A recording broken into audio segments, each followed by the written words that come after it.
Hello friends, कैसे हैं आप सभी। Myself Bharat Kurseja, faculty of chemistry. आप सभी स्टूडेंट्स का एक बार फिर से तहे दिल से पूरे जोश जुनून हिम्मत के साथ हार्दिक अभिनंदन करता हूं। दोस्तों हम क्या पढ़ रहे थे। हमारा जो 11th क्लास केमिस्ट्री का पहला चैप्टर है जिसका नाम है रसायन विज्ञान की कुछ मूल अवधारणाएं, इसके बारे में बात कर रहे थे। इस चैप्टर के अंदर हमने हमारा जो लास्ट लेक्चर रहा था उसमें हमने पदार्थ के गुणधर्मों के बारे में बात की थी। और आज जो हम बात करने जा रहे हैं दोस्तों, बात करने जा रहे हैं पदार्थ के गुणधर्मों के मापन की। तो आज का हमारा टॉपिक रहने वाला है पदार्थ के गुणधर्मों का मापन। तो जुड़ जाइए हमारे साथ। गुड मॉर्निंग बोल के, हाय बोल के, जो भी बोलना है बोलिए, दिल खोल के बोलिए, पूरे जोश जुनून और हिम्मत के साथ बोलिए। क्योंकि जितनी ज्यादा आज अपनी प्रेजेंस दिखाने वाले हैं, जितना ज्यादा आप अपना जोश और जुनून दिखाने वाले हैं दोस्तों, आज के लेक्चर में उतना ही मजा आने वाला है पढ़ाने में। तो दिखा दीजिए अपनी प्रेजेंस। गुड मॉर्निंग बोल के, हाय बोल के, जो भी बोलना है बोल के। चलिए, good morning to all of you, सभी को गुड मॉर्निंग। चलिए स्टार्ट करते हैं आज के लेक्चर को दोस्तों, जिसमें हम बात करने जा रहे हैं दोस्तों पदार्थ के गुणधर्मों के मापन की। कि पदार्थ के गुणधर्मों का मापन करने के लिए कौन कौन सी राशियों का उपयोग किया जाता है ना। जैसे दोस्तों समझिए, जिस तरीके से मेरी लंबाई अच्छी खासी है, हालांकि आप लोगों को कैमरे में दिखाई नहीं दे रही होगी लंबाई, क्योंकि कैमरे में पूरा फोटो तो आ नहीं रहा मेरा, लेकिन मेरी अच्छी खासी लंबाई है, कम से कम 6 फीट लंबाई है मेरी, उससे अपर ही है। ठीक, तो ये मेरा एक गुण है कि नहीं है। क्योंकि इतनी लंबाई हर किसी की नहीं होती दोस्तों, नहीं होती ना। तो ये मेरा एक गुण है। अब उस गुण को आप मेजर करने के लिए, मापने के लिए किसी न किसी राशि का उपयोग तो करेंगे, किसी न किसी मात्रक का उपयोग तो करेंगे। यानी मेरी लंबाई है, ये मेरी क्या है, लंबाई है, तो आपने किस राशि का उपयोग किया, लंबाई का उपयोग किया। और यहां पर लंबाई को मापने के लिए आप कुछ ना कुछ मात्रक का भी उपयोग करेंगे कि नहीं करेंगे, कि मेरी लंबाई इतने फीट है या मेरी लंबाई इतने इंच है। मापेंगे कि नहीं मापेंगे, कोई ना कोई मात्रक यूज करके मापेंगे।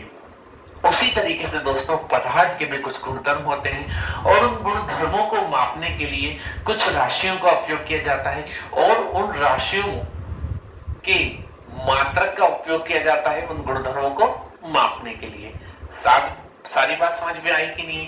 तो आज हम बात करेंगे पदार्थ के गुणधर्मों के मापन में, जिसमें हम कुछ आधारभूत राशियों की और उनके एसआई मात्रक की बात करेंगे। देखिए, पदार्थ के गुणधर्मों के मापन की बात चल रही है, जिसमें हम आधारभूत भौतिक राशियों और उनके मात्रक के बारे में बात करेंगे। यानी आधारभूत भौतिक राशियां, देखिए दुनिया में जैसे भगवान मेन 3 ही हैं, ब्रह्मा जी, विष्णु जी, महेश जी, वही है ना। बाकी सभी भगवान देवी देवता उन्हीं के अवतार है कि नहीं है, हैं, बिल्कुल है।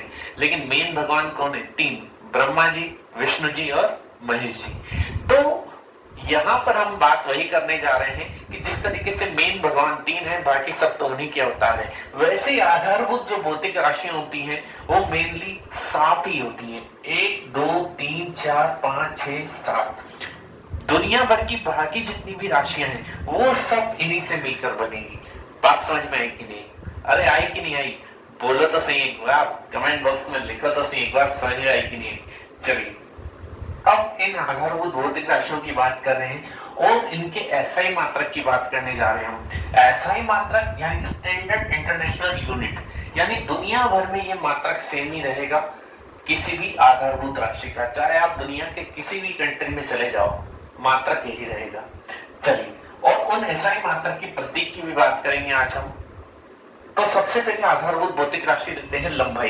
दोस्तों लंबाई को आप मीटर में भी माप सकते हैं, सेंटीमीटर में माप सकते हैं, किलोमीटर में भी माप सकते हैं, लेकिन एसआई मात्रक के अकॉर्डिंग उसे किस में मापा जाएगा, मीटर में। किस में मापा जाएगा, मीटर में। अब मीटर में तो मापा जाएगा और इसका एसआई मात्रा का प्रतीक क्या होगा, मीटर हो जाएगा। द्रव्यमान की बात करें तो द्रव्यमान को दोस्तों हम किलोग्राम में भी माप सकते हैं, ग्राम में भी माप सकते हैं, लेकिन एसआई मात्रक के अकॉर्डिंग इसका एसआई मात्रक क्या होगा, किलोग्राम होगा। और इसका सिंबल होगा स्मॉल के और स्मॉल जी, यानी किलोग्राम। समझ में है कि नहीं बात। उसके बाद बात करते हैं समय की। दोस्तों समय को सेकंड में भी माप सकते हैं, मिनट में भी माप सकते हैं, घंटे में भी माप सकते हैं, दिनों में भी माप सकते हैं, लेकिन एसआई मात्रक के अकॉर्डिंग इसका एसआई मात्रक क्या होगा? सेकंड होगा। क्या होगा? सेकंड होगा। और बात करते हैं एसआई मात्रक के प्रतीक की, तो यानी सेकंड का एसआई मात्रक क्या हो जाएगा? Small S.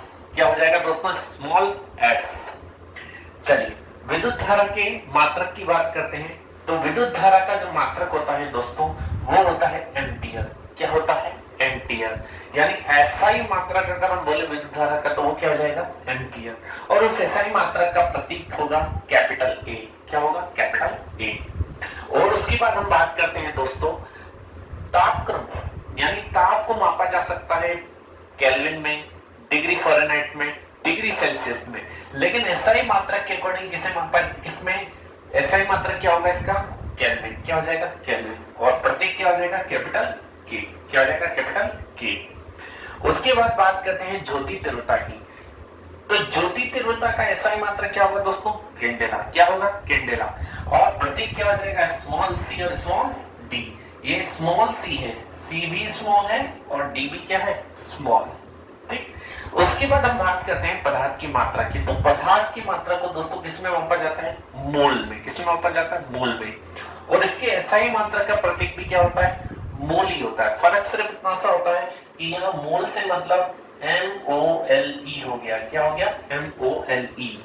और यहाँ पे जब मात्रक के रूप में लिखा जाएगा इसे, तो इसका लास्ट का ई हटा दिया जाएगा और ये MOL स्मॉल में आता है। बात समझ में आई नहीं? तो ये कुछ आधारभूत भौतिक राशियां हैं, ये 7 ही भौतिक राशियां हैं जो आधारभूत रूप से हैं, बाकी जितनी भी भौतिक राशियां सब इसी से मिलकर बनेगी। ठीक। और ये उनके एसआई मात्रक है और ये उनके एसआई मात्रक के प्रतीक हो गए। तो स्क्रीनशॉट ले लीजिए आप लोग, एक बार लेना चाहे तो। ले लिया?